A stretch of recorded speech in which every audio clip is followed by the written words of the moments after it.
morning children, let us continue geography lesson 4 about the maps. In previous classes what we have learned about the maps?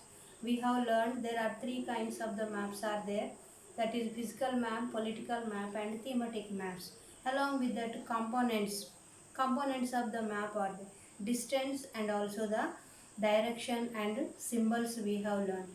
In a distance we are using the scale to measure and to identify how many kilometers you have to travel on the ground. On a map it shows the for example it is showing 5 centimeters. In a small it shows 5 centimeters equal to you have to travel on the ground 500 kilometers. In a large scale if it is showing 5 centimeters you have to travel 500 meters. That distance it by using of the scale they are giving the information. And also the third component, that is the symbol also very important on a map, because to draw the lines like a road or the railways to draw on the map it is very difficult. So that's why on the map the symbols are very important to identify the particular places. The symbols also I have showed for you about the roads, railways, trees and other etc. Other information and other symbols also it is there to locate and identify the places. And along with that on the map they are using the different kinds of the colors also. The what colors they are using, they show about the mountains and rivers blue color, and trees forest area, they show the different colors on the map. By seeing of the color also we can understand which area is that, and on the map also they give the symbols and the colors also.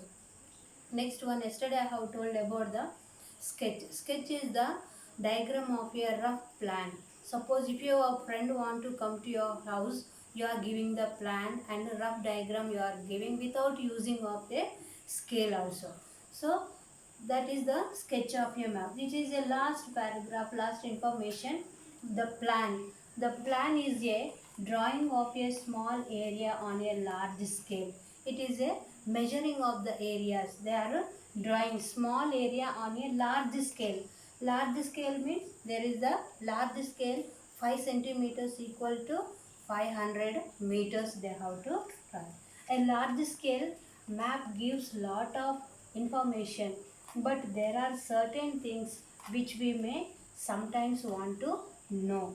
So children, and the large scale and it is giving the information, and what information, certain things which we may sometimes want to know. We want to suppose the construction of the room, construction of the plan is very important for any construction also.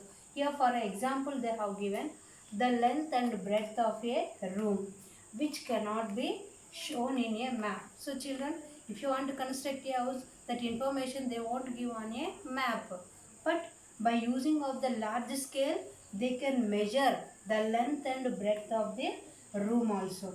So at that time we can refer drawing or drawn to scale called a plan. By using of the large scale to construct a room or a house also, then the plan is very important. So children, you have to read the textbook, and once again you have to understand what information is there in the lesson also. Thank you.